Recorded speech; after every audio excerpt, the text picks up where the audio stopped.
Religious leaders in Madison are calling for an end to white supremacy after a mass shooting in a synagogue over the weekend. And Madison police are going through surveillance video to try to find the person who shot and killed a man after Freak Fest. This is News 3 This Morning.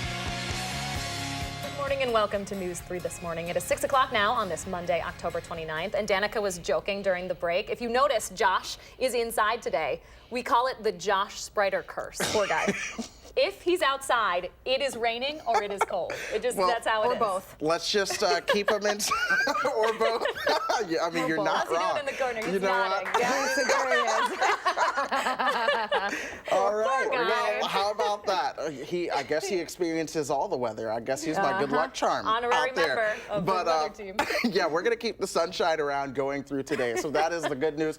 There is a little bit of cloud cover. It's not producing any rain, though, keeping our forecast accurate. So I just want to thank Josh for staying aside on that one. We are seeing temperatures a little bit warmer underneath that cloud cover at 40 degrees in Madison right now, 44 in La Crosse. But then Boscobel is at 37 and Stevens Point is at 35. But our temperatures are going to warm up from 40 to 47 as we go through the morning hours. Then by the afternoon, we'll see temperatures topping out right around 53 degrees. So kids who may have been woken up early and are watching this show right now, you need a jacket as you go to school, but you'll probably shed that jacket as you head home. Traffic-wise, things are moving smoothly pretty much all across Dane County this morning, so that is the good news. Here's a live look at the Beltline at Verona Road, and that's the story all across the area. What a happy little Monday. It is a happy little Monday.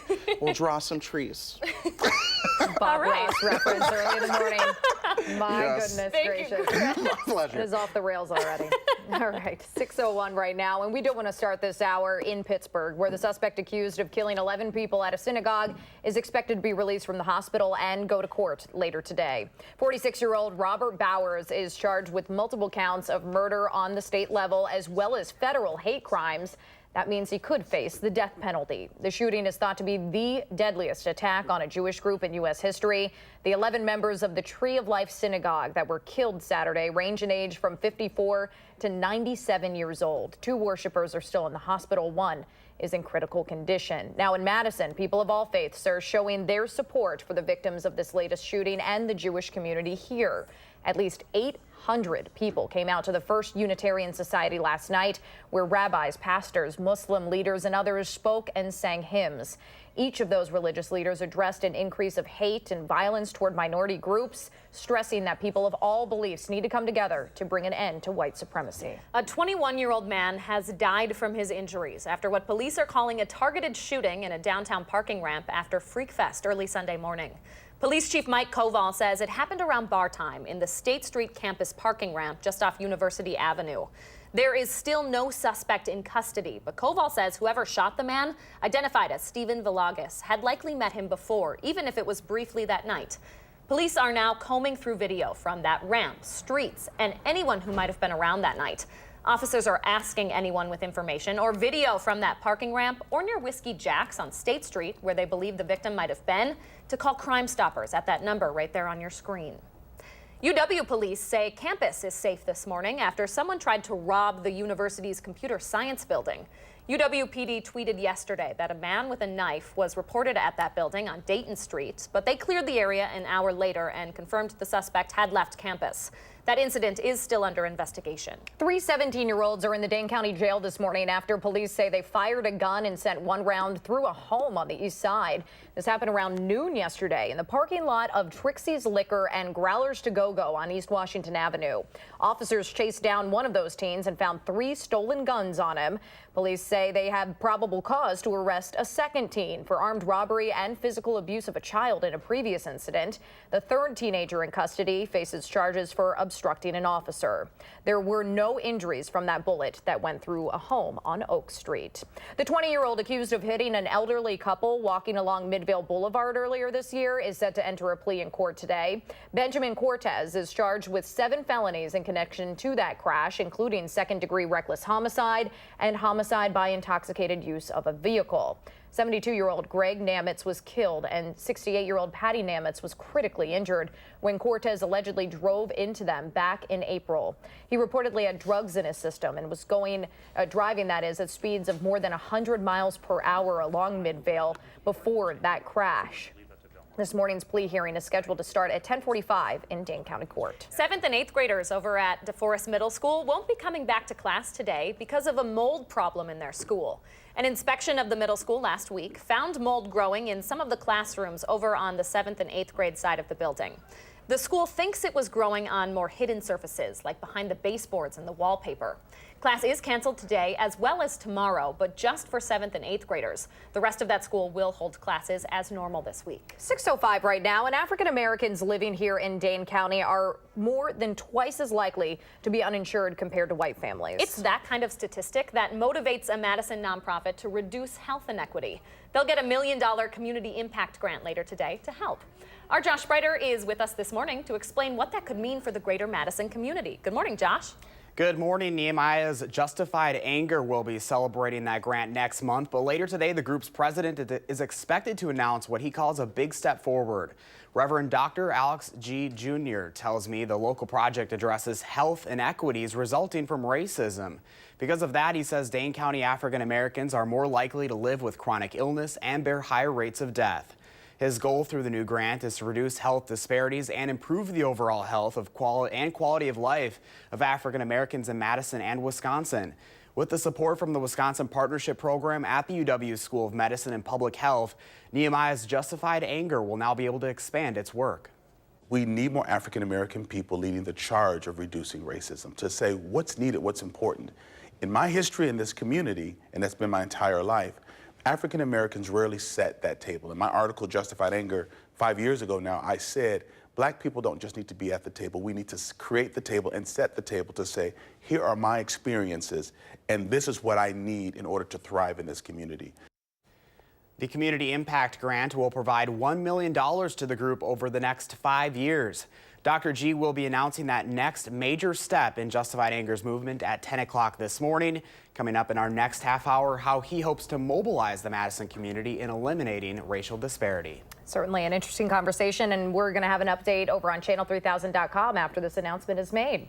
All right, Josh Spreiter reporting live for us. Thanks, Josh. 6:07 your time now. This next story might be my favorite of the morning. We are previewing a Charlotte DeLeste Do Something Good over in Sauk County and how neighbors there are helping a farming family that's going through a tough loss right in the middle of harvest season. Farmers will be glad to hear we have a dry day in store to get some of those crops harvested today. Sunrise is just before 7:30. That means Chris is in the dark with your first alert forecast when News 3 This Morning returns. This portion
Well, thank you for joining us this morning. So glad that you are here on this Monday where we have chilly temperatures to start things out, but it does get much better as we go throughout the day. Let's go ahead and start with how it looks outside right now. What a difference 24 hours does make as well. Yesterday we had a lot of rainfall on this map. Today, not so much. There is a little bit of cloud cover coming through the picture though, but that is thin cloud cover that we do have over us right now in Madison. So once the sun comes up, you'll begin to see more sunshine along with that. Temperature-wise, though, underneath that striped cloud cover are a little bit warmer. So here's how things do shape up. 43 in Black River Falls, 44 in La Crosse. We're at 40 here in Madison. On the other side of that, though, you have temperatures that are in the 30s. So 39 in Wautoma, 37 in Mineral Point and Lone Rock at this hour. And we do have winds coming out of the west and northwest at about 5 miles per hour. Those will be changing, though, towards the southwest as we go farther through the afternoon. So by lunchtime, we'll see temperatures right around 47 degrees and then eventually topping out into the low to mid 50s for those highs. For a lot of folks today, we can thank the dry air and the sunshine for that. Then watch what happens, though, as we go tonight and into Tuesday. Winds come even more out of a southerly direction, and that is ahead of the next storm system working its way on into Wisconsin. That's going to bring increasing clouds along with the chance for rain showers as we go through Tuesday. Thankfully, it does not look to be heavy rain, but the farther south you are, the greater chance you will have for rain as that system amplifies over the Ohio Valley. So folks like Kentucky in for a very wet and miserable Halloween. As for us, the weather should be fantastic going into the trick-or-treating holiday before more systems come our way, along with cooler air towards the weekend. That'll bring more chances for some showers, and some of that could be mixed in with a snowflake or two. So, of course, we'll be keeping a very close eye on that. Again, sunshine and drier air this morning, 40 to 47 degrees, so cool to start, but staying mostly sunny and mild as we head into the afternoon. That's where temperatures should top out right around 53 degrees. It will be breezy, though. Winds will be out of the southwest at about 8 to 15 miles per hour. Scattered showers for your Tuesday, along with sunshine for your Wednesday and Thursday. But as we head into the approaching weekend, that next system will bring the chance of rain along with the possibility of a snowflake or two that is mixed in. Another system comes in Sunday and Monday next week before we see a little bit of drier weather and some slightly warmer temperatures towards Tuesday and Wednesday. Now let's go to Jason Ryan with your first alert traffic. Jason? Good morning. No problems anywhere on the Beltline for a Monday. The roads are delay-free in both directions for your commute. Around Dane County, we're seeing the interstate and highways also clear of any slowdowns for your commute to start the work week. Looking downtown, the only issue at the moment is that East Wash and North Blair having a bit of a tie-up. Overall, things are quiet around town, and your drive times are pretty much normal to start your day.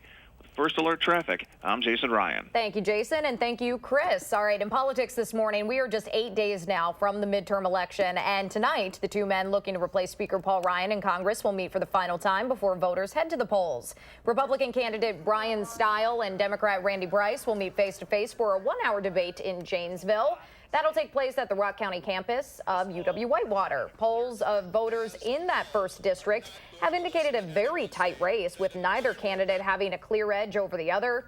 The debate starts at 7 o'clock tonight. It will be broadcast live over the radio on 9:40 a.m., 12:30 a.m., and 92.7 FM. Governor Walker's Democratic challenger and State Superintendent Tony Evers is campaigning in Madison today to get folks to vote early.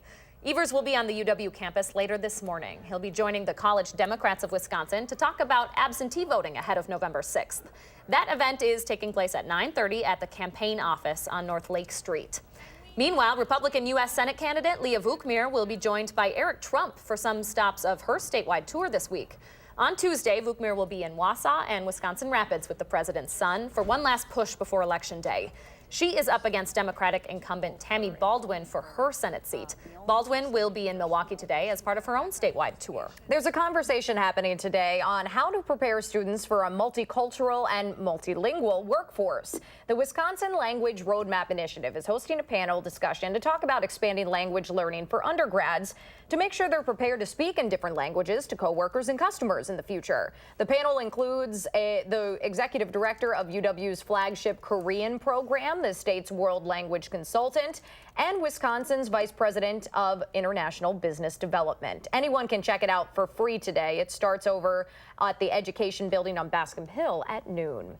Organizers working to end Alzheimer's in our community are celebrating their latest fundraising efforts later on today. Participants, sponsors, and volunteers are all invited to the Walk to End Alzheimer's party tonight. They're going to announce the total money raised at this year's event and what's next in the fight against the disease. You can learn more about getting involved in the organization starting at 5:30. That happens at the Starting Block Madison on East Washington Avenue. News 3 is a proud sponsor of the Walk to End Alzheimer's. There are people helping people over in Sauk County this week as one farm stands empty after an accident there. Mike Lintoff of Sauk Prairie was the 6th-generation farmer on the original Hatz farm that's been in his family since 1844. He was also a proud FFA alumni member and supporter. 2 weeks ago, he passed away in an accident while doing his evening chores. Now, none of Mike's corn or soybean fields had been harvested at that point, but the seeds he had sown in his community over the years produced an abundant harvest of care, support, and friendship.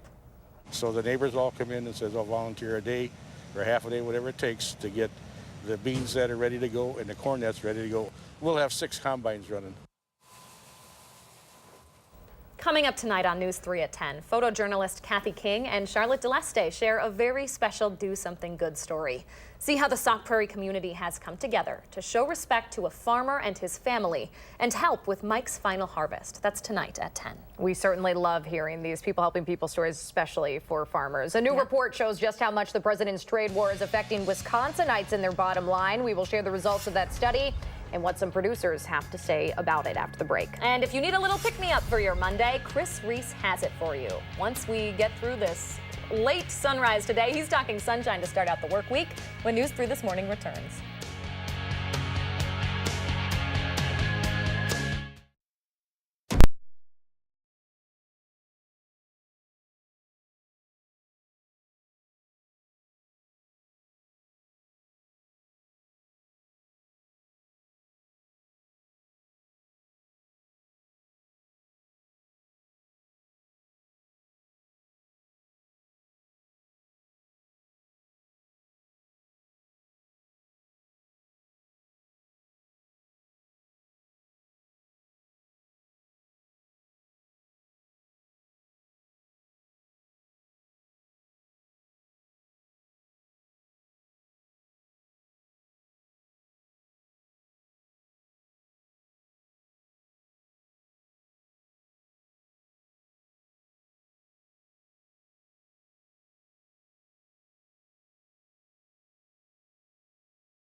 Good morning. I'm meteorologist Chris Reese. We'll continue to watch temperatures that are in the 30s and 40s going throughout your morning hours, but towards the afternoon, we get out on more sunshine, and along with that, temperatures have a chance to respond. So we should see highs headed into the low and mid 50s for a lot of folks today. For the kids headed to the bus stop, do grab the jacket early. Off to school, you'll be right around 45 degrees, but headed home, we are switching the numbers to 54 with mostly sunny conditions. Danica? All right, thank you so much, Chris. So no rain for today. You might see a lot of sandbags out on the curb in Madison this morning, and they're not there because of the flooding risks, but because the city will start collecting unwanted sandbags today. That pickup will continue until November 25th. You are not required to throw out those sandbags, but if you want to, they need to be out on the curb, not in a trash can or in the gutter. If you don't live in a designated flood zone, you will also need to request a pickup online. You can find the details on how to properly dispose of those sandbags over on channel3000.com. A recent report says a new mine in Wisconsin could add millions of dollars and hundreds of jobs to the state economy. The Center for Research on the Wisconsin Economy released that report on what would happen if a mine employing 350 workers were to open up in Oneida County. The study found mining jobs there would pay, on average, over $72,000. That's 85% higher than the current average pay in that county. The impact of that mine would then create 700 jobs in total and add $253 million to the state economy every year. The report comes just 1 year after Wisconsin's moratorium on metallic mining came to an end. This study, however, did not talk about the environmental impacts of that potential mine. A report by an anti-tariff campaign claims Wisconsin businesses are being significantly affected by the president's trade war. That report shows businesses saw a 47% increase in tariff-related costs this August compared to the same time last year. Wisconsin Public Radio reports Senator Ron Johnson talked about those costs with leaders in manufacturing and farming here in the state last week. Those leaders told Johnson reportedly that they still support President Trump, but question whether the ongoing trade conflict with China and other countries is truly effective. In retaliation to tariffs imposed by the United States, China has levied taxes on American imports like Wisconsin soybeans, pork, and ginseng. All right, 6:23 right now. I do not want to talk about snow before October even ends, but we are giving you an early warning on the parking tickets that come with snow emergencies inside the city. We're going to talk about some new neighborhoods that might be impacted by those rules. And students and parents continue to argue police officers should not be in Madison's high schools. We'll preview that meeting when News 3 This Morning continues.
The longtime director of Madison's Tenant Resource Center says she's shocked after abruptly losing her job. And a Madison nonprofit gets its biggest grant ever to help address healthcare disparities. This is News 3 This Morning. Good morning and welcome to the final half hour of News 3 This Morning on this Monday, October 29th, 6:27 right now, and we are expecting a pretty nice day out there to start the week. Pretty nice day, but a later and later sunrise. 6:27, still dark outside. Chris is out in the dark with your first alert forecast. Good morning, Chris. Good morning. I don't know why I thought it was going to be sunny, too. I came out here and I was a little shocked by the fact that it was dark, but you know what? That's just how it is. So let's go ahead and show you guys conditions outside right now. Here's a live look from our studios that I switched the camera to, and of course you can't see anything, but it's 40 degrees right now in Madison. There's a little bit of cloud cover streaming in. This is coming from upstate, and that cloud cover is very thin, so we will see more sunshine. Once the sun gets up, that'll filter through that cloud cover and hopefully burn most of it off. Temperatures are in the 40s and 30s, so as you head out the door, you'll need a light jacket, but headed home will be a bit more comfortable as temperatures do make it into the 50s by that point. It'll also be fairly breezy this afternoon with highs right around 53 degrees. Enjoy that, though, because tomorrow the clouds increase, as do rain chances, especially across the southern tier of the area. We'll have a dry Halloween, but then we'll be even more unsettled as we finish off the week. And of course, I'll be breaking that down as we head into our main weather segment coming up here in about 10 to 15 minutes. Here's a live look at the Beltline at Verona Road right now, looking towards the south and east, and traffic is moving smoothly. That's, of course, what we would like to see at this time of the morning, as the Monday morning rush hour is only just now getting started. But across Dane County as well, we are seeing smooth traffic, very little slowdowns or delays this morning. All right, thank you so much, Chris. 6:28 your time now. If you are calling the Tenant Resource Center here in Madison with any housing questions you might have, you're going to hear a new voice at the end of the line. Longtime director Brenda Conkle was fired over the weekend. In a Facebook post, Conkle announced what she called shocking news, saying the center's board decided to, quote, go in another direction. Conkle is also running for Madison mayor. The center is naming Sterling Link as the acting executive director. Link is currently the founder and managing director of the Mighty Purpose Project, a consulting practice for nonprofits. That change is already in place this morning. An area nonprofit is about to get the biggest grant in that organization's history later today. The Nehemiah Community Development Corporation will use that money to make healthcare more equitable because statistics show African-American families are less likely to be insured in this area and more likely to deal with health problems. Josh Spreiter is here to explain how that organization hopes to transform the area. Good morning, Josh. Good morning. Nehemiah's Justified Anger is celebrating that $1 million grant this morning, which will be spread out over the next 5 years. The group claims around 75% of Dane County African-American children live at or below the poverty level. It also says African Americans are also referred to Child Protective Services at a rate almost 7 times as high as that of whites. I'm told these racial disparities, in particular for children, mean the quality of life of African Americans in Wisconsin is one of the lowest in the country. Justified Anger's goal is to create a movement through positioning African Americans as leaders at all levels in our community, bridging the gap of social isolation. And already we're seeing results of what happens when we bring more African American people to the table and we empower more of our white allies to use their places of influence, to ask the right questions, to make the important comments, and to help open doors and create avenues for all people to thrive here in Madison. Dr. G believes this is the first time a Black-led group received the grant from the Wisconsin Partnership Program at the UW School of Medicine and Public Health. Nehemiah will use the funds to build upon its existing programs to expand in scope and participation. Dr. G says more people can also be trained through its leadership programs and history courses. Today, he'll announce the next major step in the movement, beginning at the Fountain of Life Church at 10 this morning. All right, you can find an update on that story over on channel3000.com later today. Josh Spreiter reporting live for us. Thank you, Josh. 6:31 right now. Parents, students, and school board members will talk again tonight about a plan to keep officers in Madison's high schools. The school board plans to officially accept a committee's recommendation to keep those educational resource officers in place. A group of students and parents, though, with the group called Freedom Incorporated, will be at tonight's meeting demanding the officers be taken out of the schools. They argue students of color are disproportionately arrested in schools, and they want the funding to go for those officers to go toward things like counselors, bus passes, and school lunches that could help minority students. Tonight's meeting starts at 5 in the district's administration building over on West Dayton Street. Dane County is in the middle of developing its budget for next year, and it wants to know what you think about it. The county's Personnel and Finance Committee is meeting tonight and tomorrow to go over amendments for the 2019 proposed budget. Members of subcommittees will be presenting their amendments, and the public can also weigh in and share what they think about those ideas. Those meetings start tonight over at the City County building. Finalized amendments will be up for discussion at the full county board meeting. That's on November 12th. We will learn more later today about a plan to combine 4 nonprofit groups that help seniors in the Madison area. That merger was announced back in July. You may remember the executive director of the East Madison Monona Coalition of the Aging said the move will allow that organization to help more people without extra funding.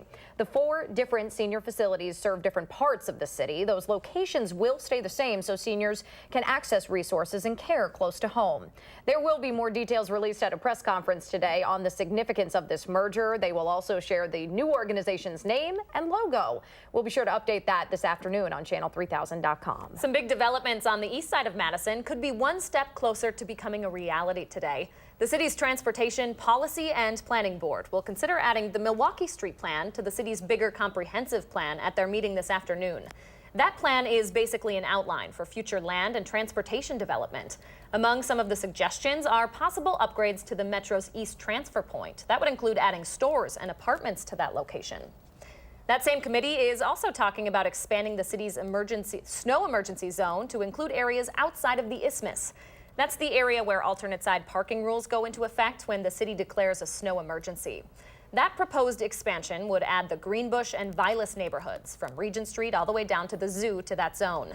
Doing that would cut back on alternate side parking rules in those neighborhoods when snow emergencies aren't in effect. There's a first alert traffic note, speaking of driving, to pass along for drivers this morning. In Beloit, traffic on East Grand Avenue is down to 1 lane in both directions just north of Highway 51. Utility crews are starting some work on a sewer line near the Pleasant Street intersection, right near the Hendricks Center for the Arts. The lane closures are expected to last for the next 2 weeks. 6:34 right now. Leah's stocking up on her bitter supply after hearing about the new brandy release over at Woolersheim. We'll get you the details on a new ingredient for your old fashions coming up. And we'll take a look back at another loss for the Packers this weekend and what that means for their standing in the NFC North when News 3 This Morning returns.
Welcome back. We always ask you to share your morning with us here on the program, and Mike emailed this picture in.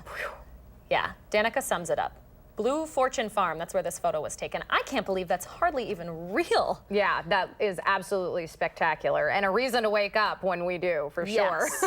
Fiery sky right there. Thank you, Mike, for sharing. What does your morning look like? Take a picture, post it on our Facebook, Twitter, Instagram, whatever it is. Please use that hashtag MyNews3Morning. Leah and I share our favorites every morning here on the program.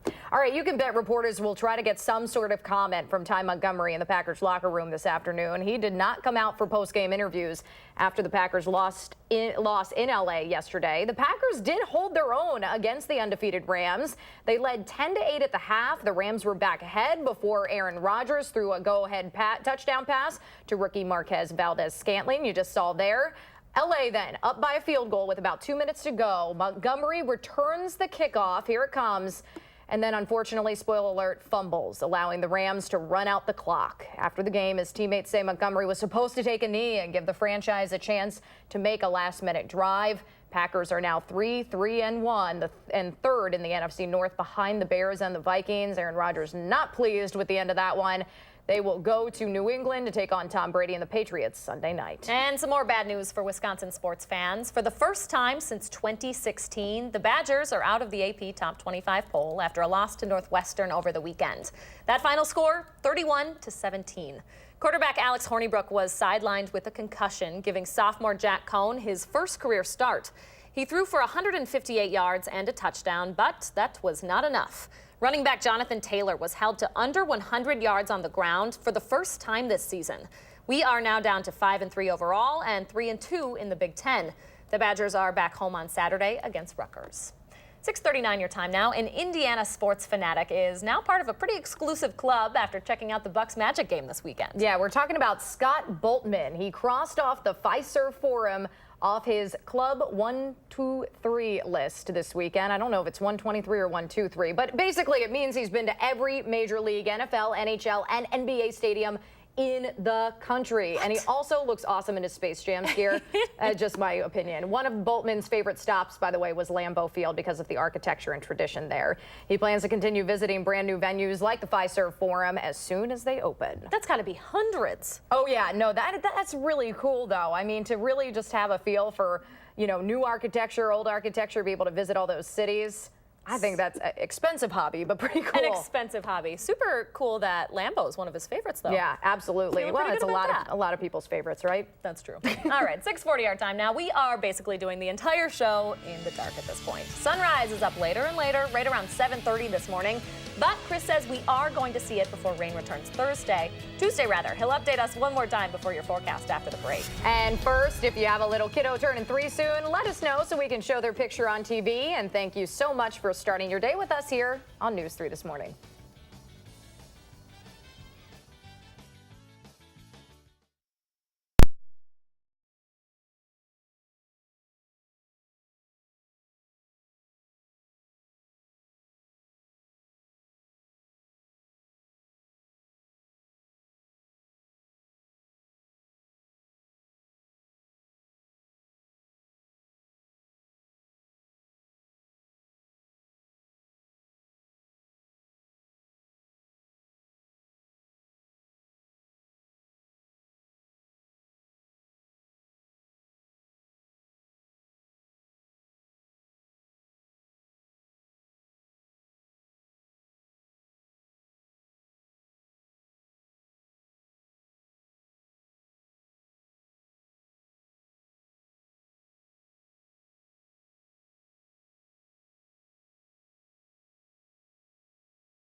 Oh, the sun's trying so hard. We're looking live right now in Platteville from the Queen Bee Radio Skycam. You can see the lights on the trucks a little brighter than that sunrise coming up this morning. It's just getting later and later. Chris is in with a sunny forecast, though, to start your week. That's coming up in a few minutes. First, though, one of our favorite wineries has given us another reason to go out, visit its Sauk City vineyard, and discover a new type of brandy at its distillery. Fellow old-fashioned fanatics unite. Wollersheim's Cocard Reserve brandy is out after 5 years of aging.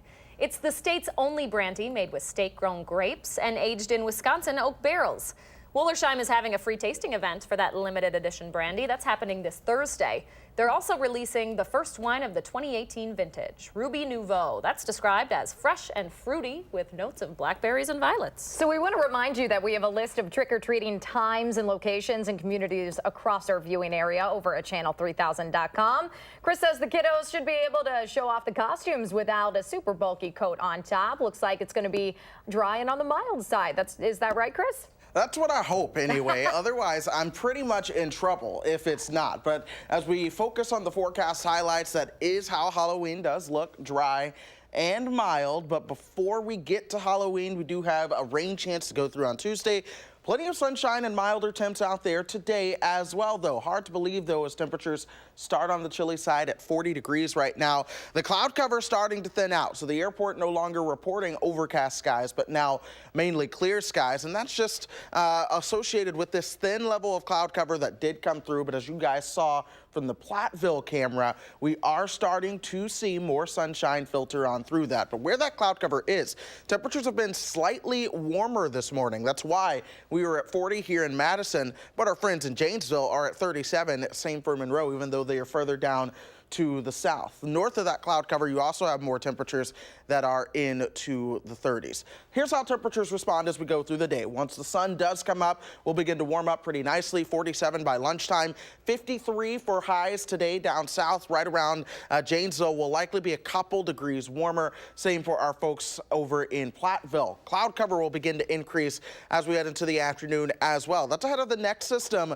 that begins to be ushered in here by the jet stream as we go through Tuesday. That'll bring some chances for light rain, but then that scoots on out of here. This dip in the jet stream known as a trough then digs in through Halloween. That allows us for the sunshine.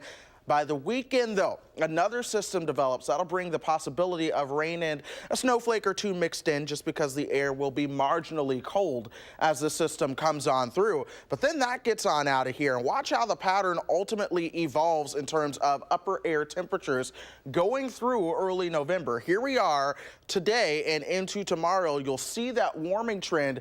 Towards Halloween, though, we'll have a small dip in the jet stream that will allow colder temperatures to work their way in here, especially as we get you into Thursday and into the weekend. That'll be one of the cooler periods through the week as this Canadian high pressure system essentially builds in right on top of us. But once we get through the weekend, there are signs next week that will enter into a milder pattern. Of course, we'll be keeping a close eye on that. 40 to 47 as we go through this morning. We'll see highs right around 53 degrees this afternoon. Some folks will be a couple of degrees warmer. Plenty of sunshine again today, so that is the good news. If you have to have a chilly Monday morning, at least you get the sunshine. So soak that all up, folks. Rain chances do come in on Tuesday. It shouldn't be a washout, but chances for rain will be there. There's your Halloween forecast. If you're trick-or-treating, take a picture, take a Snapchat, do whatever you want, but soak that all in as the bottom kind of drops out on the temperatures going into the weekend, along with some chances for rain as well. Traffic moving along smoothly. I meant to show Pet Walk there. Oh, bummer. That's okay. Yes, that's okay. I'll throw it in by the end of the show. Excellent. We look forward to that. Thank you, Chris. My pleasure. Stay with us. The Morning Sprint is up next.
6:51 time now for the morning sprint. Chris Reese is in for Hattie this morning with a sunny, breezy start to the week. And Josh Spreiter is talking about how a $1 million grant will help a local nonprofit promote health equity across races.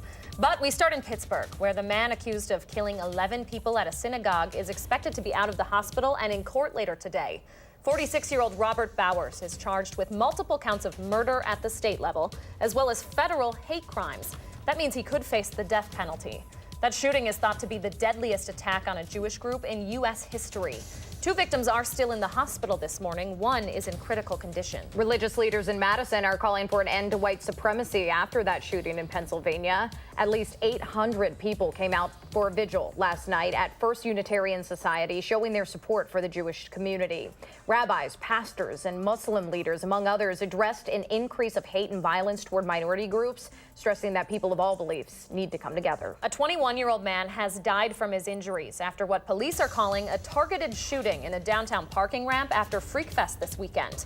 There's still no suspect in custody, but Chief Mike Koval says whoever shot Stephen Villegas likely met him before, even if it was briefly that same night.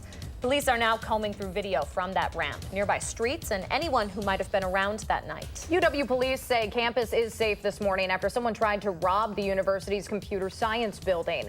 The department tweeted yesterday that someone reported a person with a knife at that building on Dayton Street. They cleared the area about an hour later. The incident, though, is still under investigation.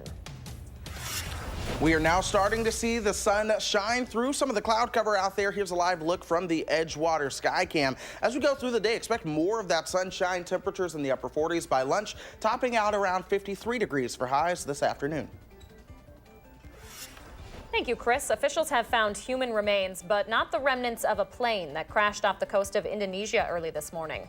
There were 189 people on board the brand new Boeing 737 that lost contact just 13 minutes after takeoff. This summer, the European Union had lifted a 10-year blanket ban on all Indonesian airlines, a ban put in place over safety concerns. The man charged with sending more than a dozen package bombs to prominent Democrats and critics of President Trump is expected to be in court today. Cesar Sayoc faces 5 federal charges, including illegal mailing of explosives and threats against a former president. He could spend up to 48 years in prison. He's an active supporter of President Trump and frequently lashed out online against Democratic politicians. The Madison Tenant Resource Center has a new leader this morning after longtime director Brenda Conkle was fired over the weekend. In a Facebook post, Conkle announced what she called shocking news, saying the center's board decided to, quote, go in another direction. Conkle is also running for Madison mayor.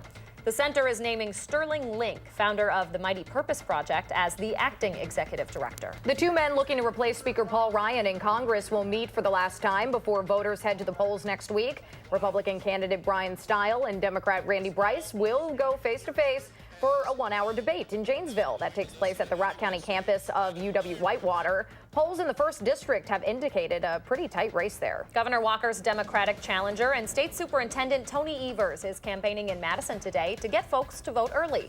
Evers will be on the UW campus later this morning, joining the College Democrats of Wisconsin to talk about absentee voting ahead of November 6th. That event is taking place at 9:30 at the campaign office on North Lake Street. Republican U.S. Senate candidate Leah Vukmir will campaign with the president's son, Eric Trump, tomorrow. They will stop in Wausau and Wisconsin Rapids. Democratic incumbent Tammy Baldwin had a double-digit lead over Vukmir in the latest Marquette Law School poll. Baldwin will be in Milwaukee today as part of her own statewide tour. After being awarded the Community Impact Grant last week, the Nehemiah Community Development Corporation is expected to make a big announcement today regarding a step forward in eliminating racial disparities in the greater Madison area. The local nonprofit's leader tells me we have to change the systems. His stats show African Americans in Dane County face higher rates of heart disease, high blood pressure, premature births, and maternal deaths than whites in the state. The Community Impact Grant, which provides $1 million over 5 years, will support the group's work. Nehemiah will use the fund to build upon its existing programs to expand in scope and participation. More people can also be trained through its leadership programs and history courses. Thank you, Josh. We are going to learn more today about the plan to combine Madison's 4 senior nonprofits into one. That merger was announced back in July. Executive Director of the East Madison Monona Coalition of the Aging says this move will help them to help more people without more funding. At a press conference today, speakers will give more details about the significance of this merger and announce the new organization's name and logo. The Boston Red Sox are waking up with a wicked awesome title. They beat the Dodgers 5-1 last night in Los Angeles to become World Series champions. Steve Pearce was named the World Series MVP for his performance in the postseason.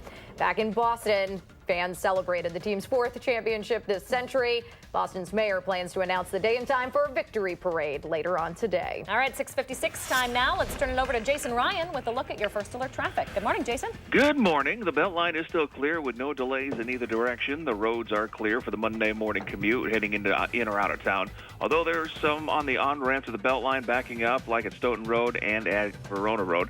Downtown, the Regent Park intersection has a bit of a tie-up. John Nolan held up at North Shore. East Wash, North Blair has traffic building. And so far, the roads are clear for your drive this morning heading in and out of Madison. No issues or any major delays slowing you down. With First Alert Traffic, I'm Jason Ryan. Thank you, Jason. And we continue to watch the sunrise this morning. Here's a live look over the Edgewater sky cam. You kind of see a little bit of the oranges kind of breaking through. We'll get more and more sunshine as we go through the day. Temperatures are starting out in the 40s, but we'll warm up to the low 50s for those highs this afternoon. Enjoy that sunshine, though. The clouds really increase into Tuesday ahead of a rain chance before Halloween, which looks sunny. And then after that, a little bit of snow chances moving back in. It's a little bit of everything. It's that time of the year in Wisconsin. I know. All right, thank you, Chris. My pleasure. Thank you, Leah, and thank you for joining us. CBS This Morning is up next with an update on the plane crash over in the Pacific. That are weather dependent? Get an accurate 12-hour, even a 10-day forecast. Download the Channel 3000 First Alert Weather app and start planning.